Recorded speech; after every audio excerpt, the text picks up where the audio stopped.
আসসালামু আলাইকুম, স্বাগতম সবাইকে নিউজ টিভি বাংলায়। সঙ্গে আছি আমি পিঙ্কি নূর। শুরুতে নোভা ফার্নিচার ইন্টেরিয়র সংবাদ। পাকিস্তান সফরে গেলেন স্বরাষ্ট্র মন্ত্রণালয়ের সিনিয়র সচিব। রাজধানীতে মাদকদ্রব্য নিয়ন্ত্রণ অধিদপ্তরের বিশেষ অভিযানে বিপুল পরিমাণ সীসা জব্দ। চট্টগ্রামে সন্দ্বীপ উপজেলায় মাথায় তুলে আছাড় মেরে এক শিশুকে হত্যা। ডিবি উত্তর কর্তৃক অভিযানে ইয়াবা সহ মাদক ব্যবসায়ী গ্রেফতার। যুক্তরাষ্ট্রে বন্দুকধারী হামলায় ৩ পুলিশ সদস্য নিহত। আফগান লঙ্কান ম্যাচের দিকে তাকিয়ে বাংলাদেশ। এবার শুনুন বিস্তারিত সংবাদ। পাকিস্তান সফরে গেলেন স্বরাষ্ট্র মন্ত্রণালয়ের সিনিয়র সচিব নাসিমুল গনি। বিস্তারিত দেখুন তথ্যচিত্রে। স্বরাষ্ট্র মন্ত্রণালয়ের সিনিয়র সচিব নাসিমুল গনি পাকিস্তান সফরে গিয়েছেন। গতকাল বুধবার ১৭ সেপ্টেম্বর তিনি ইসলামাবাদের উদ্দেশ্যে ঢাকা ছাড়েন। স্বরাষ্ট্র মন্ত্রণালয়ের একাধিক দায়িত্বশীল সূত্র জানিয়েছেন, তিনি আগামী ২৬শে সেপ্টেম্বর পর্যন্ত পাকিস্তানে অবস্থান করবেন। রাজধানীতে মাদকদ্রব্য নিয়ন্ত্রণ অধিদপ্তরের বিশেষ অভিযানে বিপুল পরিমাণ সীসা জব্দ। বিস্তারিত থাকছে ভিডিও চিত্রে। রাজধানীর বনানীতে মাদকদ্রব্য নিয়ন্ত্রণ অধিদপ্তরের বিশেষ অভিযানে ২টি সীসাবার থেকে ১৫ কেজি সীসা জব্দ করা হয়েছে। বুধবার ১৭ সেপ্টেম্বর সন্ধ্যা ৭:৩০ থেকে শুরু হওয়া এই বিশেষ অভিযানে বনানীর আল গেসিনো ও হাওয়ানা সীসাবারে একযোগে তল্লাশি চালানো হয়। রাত ১০টায় অভিযান শেষ হলে এক সংবাদ সম্মেলনে মাদকদ্রব্য নিয়ন্ত্রণ অধিদপ্তরের অতিরিক্ত পরিচালক AKM শওকত ইসলাম সাংবাদিকদের এ তথ্য জানান। চট্টগ্রামে সন্দ্বীপ উপজেলায় মাথায় তুলে আছাড় মেরে এক শিশুকে হত্যা। বিস্তারিত প্রতিবেদনে। চট্টগ্রামের সন্দ্বীপ উপজেলায় পূর্ব শত্রুতার জেরে প্রতিবেশীর আঘাতে আলী হোসেন নামে এক শিশু নিহত হয়েছেন। বুধবার ২৭ সেপ্টেম্বর উপজেলার মগদারা ইউনিয়নের ৫ নম্বর ওয়ার্ডের ঐসারবাড়ি এলাকায় এই ঘটনাটি ঘটে। আলী ওই এলাকার আবু তাহেরের ছেলে। ঘটনার পর সন্দ্বীপ থানা পুলিশ অভিযান পরিচালনা করে অভিযুক্ত মোহাম্মদ জাহাঙ্গীর আলমকে আটক করেছে। এদিকে মর্মান্তিক এ ঘটনা ছড়িয়ে বললে এলাকাবাসীরা খুবই ফেটে পড়ে। তারা এ ঘটনায় অভিযুক্তর উপযুক্ত শাস্তি দাবি করেন। ডিবি উত্তর কর্তৃক অভিযানে ইয়াবা সহ মাদক ব্যবসায়ী গ্রেফতার। বিস্তারিত থাকছে ডেস্ক রিপোর্টে।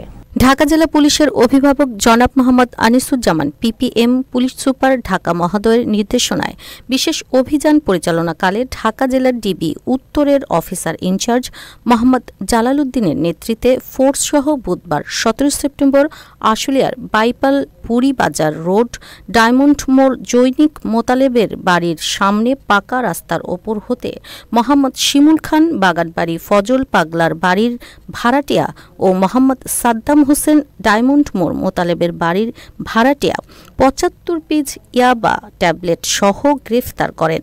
উক্ত আসামিদের বিরুদ্ধে আশুলিয়া থানায় নিয়মিত মামলা রুজু প্রক্রিয়াধীন। এবার আন্তর্জাতিক সংবাদ। যুক্তরাষ্ট্রে বন্দুকধারী হামলায় ৩ পুলিশ সদস্য নিহত, গুরুতর আহত ২ জন। বিস্তারিত দেখুন প্রতিবেদনে। যুক্তরাষ্ট্রের পেনসিলভেনিয়ায় বন্দুকধারীর হামলায় ৩ পুলিশ সদস্য নিহত হয়েছে, গুরুতর আহত আরও 2 জন। এ সময় নিরাপত্তা বাহিনীর পাল্টা গুলিতে প্রাণ হারায় হামলাকারীরাও। বৃহস্পতিবার ১৮ সেপ্টেম্বর এক প্রতিবেদনে এ তথ্য নিশ্চিত করেছে CNN।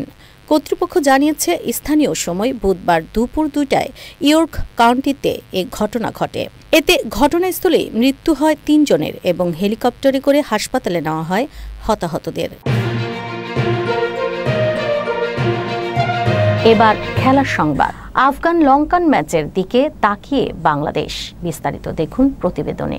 বি গ্রুপে নিজেদের শেষ ম্যাচে আজ বৃহস্পতিবার শ্রীলঙ্কার মুখোমুখি হবে আফগানিস্তান। এই ম্যাচের উপর নির্ভর করছে বাংলাদেশের এশিয়া কাপের ভাগ্য। লঙ্কানদের জয় বাঁচাতে পারে বাংলাদেশের স্বপ্ন। অন্যদিকে আজকের ম্যাচটি আফগানিস্তানের জন্য ডু অর ডাই ম্যাচ। হারলেই ধরতে হবে ঘরের বিমান। নেট রান রেট নিয়ে অনেকটাই স্বস্তিতে আফগানরা, তবে তাদের সামনে পথটা সহজ নয়। সুপার 4-এ উঠতে হলে লঙ্কানদের বিপক্ষে তাদের জয়ের বিকল্প নেই। এবার আবহাওয়া সংবাদ। আগামী ২৪ ঘন্টায় দেশের ৪ বিভাগে ভারী বৃষ্টি হতে পারে বলে জানিয়েছে বাংলাদেশ আবহাওয়া অধিদপ্তর। বিস্তারিত দেখুন তথ্যচিত্রে। বৃহস্পতিবার ১৮ সেপ্টেম্বর বাংলাদেশ আবহাওয়া অধিদপ্তরের আবহাওয়াবিদ ডাক্তার মোহাম্মদ ওমর ফারুকের দেওয়া পূর্বাভাসে বলা হয়, শুক্রবার ১৯ সেপ্টেম্বর সকাল ৯টার মধ্যে রংপুর, রাজশাহী, ময়মনসিংহ ও সিলেট বিভাগের অনেক জায়গায় এবং ঢাকা, খুলনা, বরিশাল ও চট্টগ্রামের বিভাগের কিছু কিছু জায়গায় অস্থায়ীভাবে দমকা হাওয়াসহ হালকা থেকে মাঝারি ধরনের বৃষ্টি অথবা বজ্রসহ বৃষ্টি হতে পারে। সে সঙ্গে রংপুর, রাজশাহী, ময়মনসিংহ ও সিলেট বিভাগের কোথাও কোথাও ভারী বর্ষণ হতে পারে। এছাড়াও সারা দেশে দিন ও রাতের তাপমাত্রা প্রায় অপরিবর্তিত থাকতে পারে। আজ এ পর্যন্তই। আমাদের সর্বশেষ নিউজের আপডেট পেতে আমাদের ফেসবুক পেজে লাইক এবং কমেন্ট করে আমাদের পাশেই থাকুন। ধন্যবাদ। আল্লাহ হাফেজ। নিউজ টিভি বাংলা, সত্যের সাথে আগামীর পথে।